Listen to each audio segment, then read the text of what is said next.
Let's talk quarterbacks. Why wouldn't we talk quarterbacks? Because this is the most, all right, not the most questionable situation Oregon's had at quarterback since I've been covering the show, because we didn't know what Bo Nix was going to be. That's the fun part about this, though. We didn't know. We had a sample size that wasn't, well, actually, Bo Nix's was significantly bigger than Dante Moore's, but it wasn't a positive sample size. His 3 years at Auburn, he won some games. He made some great plays.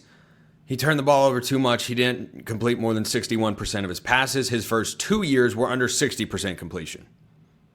And then he came to Oregon and inserted himself into the Heisman race almost immediately and stayed there throughout the course of 2 seasons with the Ducks. So that worked out pretty darn well. Now, Dylan Gabriel was a pretty proven commodity at Oklahoma, had his best ever season with the Ducks this past year, completed, I think it was 74% of his passes. No surprise in Will Stein's offense. That's kind of what it's built around. And he was a Heisman finalist for the first time in his career. And so now you insert Dante Moore, in all likelihood.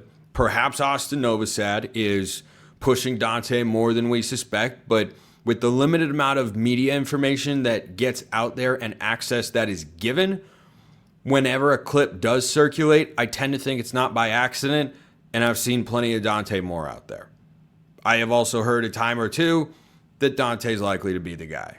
It just hasn't officially been named, but that's who everyone expects based on his timeline, recruiting trajectory, and his overall ceiling is incredibly high. But am I excited to watch all of these guys? Yeah, absolutely. So you've got 5 quarterbacks in the room for Oregon. You have Dante Moore, you have Austin Novosad, you have Luke Moga, and you have Brock Thomas. And by the way, most of you probably don't know, Brock Thomas, senior year of high school, threw for 41 touchdowns and almost 3,000 yards and was a first-team All-State selection. Not bad. Not bad whatsoever. But those are the quarterbacks that you've got in Oregon's room. And I fully expect it to be kind of how you would suspect. I think there's one potential change up on the depth chart. So I expect Dante Moore to be the starter. No qualms. I expect Austin Novosad to be his backup. That's not where I think you could have a flip-flop. The third spot, and look, let's all hope and pray that Oregon doesn't have to go down to a third quarterback at any point this season. Luke Moga, we'll talk about more in just a sec, is going into his second season. Really talented athlete. Developmental project as a passer. That's not the scouting report on Achilles Smith Jr. I wonder if the true freshman is going to wind up being the number 3 quarterback or looking like the number 3 quarterback. So I expect Dante Moore to start. I don't expect him to be a Heisman finalist this year. If he comes back for 2026, then I would expect him to be in the Heisman discussion more seriously throughout the course of the year. But if he does do that, then, well, I got a question on that in a moment, and I'll circle back. But the non-freshmen to watch in this room are the only real non-freshmen. Like Brock Thomas is just kind of there. And again, guy could probably find a starting quarterback job somewhere, probably the FCS ranks, but that's Oregon's 5th emergency backup quarterback and whatnot. Hopefully that situation doesn't arise. I don't know that it ever has in college football where you go to a 5th quarterback. But hey, as we know, Ohio State won a national championship with their 3rd string quarterback. Sometimes crazy stuff happens. So Novosad is definitely somebody who I want to see some progression from, but he looked pretty darn good last year. He just made a couple of bad decisions, but made some really, really high-level throws and really went throw for throw with Dante Moore. If you go look at what their highlights were from last year's spring game. But Luke Moga is an interesting one. So this question came in from Blazer Duck ahead of the spring game, and you can always submit questions too. YouTube comments, Twitter. Those are ways to get in the mailbag. You can become a Locked On Ducks insider to get priority mailbag access. Bunch of other perks as well. Link in the description below. You can get a free 14-day trial. Blazer Duck asks, Spencer, if Luke Moga doesn't pan out as a starting quarterback or backup QB, do you see him transitioning to being a wide receiver with his athletic abilities? Would you be on board with it? Frankly, no. I mean, he is an insanely good athlete. Like if you just, regardless of position, said or asked who are the best athletes on the team, Moga probably cracks the top 5. Like just overall athletic ability, running, jumping, changing direction, those sorts of things. Moga is probably up there. Devin Jackson is up there. Decorian Moore is probably up there. Evan Stewart would probably have to be up there.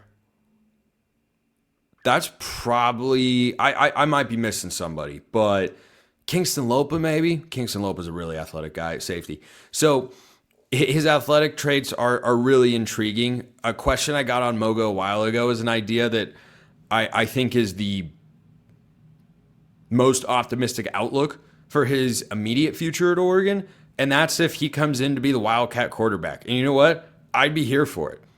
We saw that package work back in 2012 with Brian Bennett and Colt Lyerla handing the ball off in the backfield, and they split Mariota out wide, and you knew they were running the ball. But the reason that could legitimately be something Oregon rolls out if they want to with Moga is, number one, he's athletic enough. We also saw Texas do this last year with Arch Manning. So it's not just, a gimmicky thing that teams do for fun. Like, those were both high-level teams, 2024 Texas and 2012 Oregon. Both won double-digit games.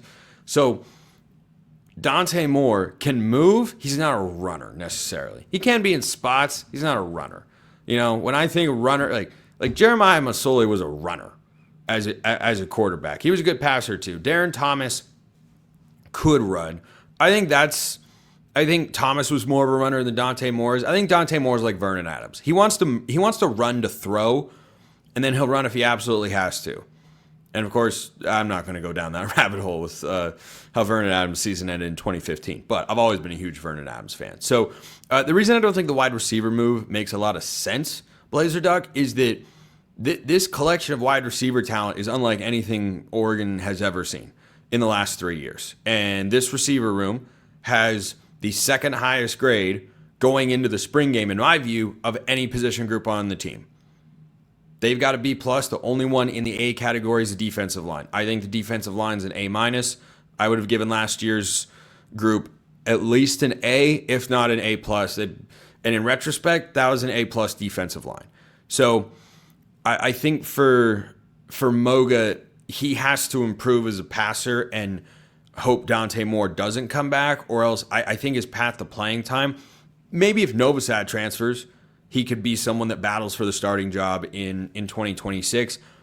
I've always thought of him as an Avery Johnson type. Go watch Avery Johnson highlights at Kansas State if you want to see what Luke Moga's ceiling is. Johnson is not an elite passer. He is an elite runner. He's one of the best running quarterbacks in the country. Nothing wrong with that. Lamar Jackson made Louisville legit, won a Heisman Trophy. Avery Johnson, dark horse pick to win the Heisman this year at Kansas State. Like, you can win with those style of quarterbacks. There's no reason that it can't work. It's not a direction Oregon's necessarily gone in. Mariota could run, but threw first and foremost at a really, really high level, executed the offense really well, and all that stuff. So I am curious to see where Moga is at as a passer, because if he hasn't developed, there might not be a path to him ever starting at quarterback for the Ducks. And then the only true freshman in the room is Achilles Smith Jr., and haven't really seen a lot of him either. Like, you can check out his high school highlights, and that's impressive. That's all good and fine. Ty Thompson's high school highlights were impressive too. So, with quarterbacks in particular, I only make so much of a high school highlight tape and recruiting profile. You've either got it or you don't. Mariota was a 3-star recruit. Not a big-time guy when he came into Oregon. He sat for a year and ran Darren Thomas out of the program. Not like he forced him to leave. Mariota's way too nice of a guy to do that. But he was so good, Darren Thomas left. And I remember that so vividly when my brother first told me, yeah, Darren Thomas is leaving. And I said, what? Why? Well, apparently he's not going to be the starter. What do you mean? He was in the national championship game 2 years ago. He's won back-to-back Pac-10 titles. RIP. A Pac-10 and a Pac-12 title, I suppose. And he just won a Rose Bowl. What do you mean he's not? Who do they have? Yeah, best quarterback in the history of the program. Yeah, Heisman Trophy winner.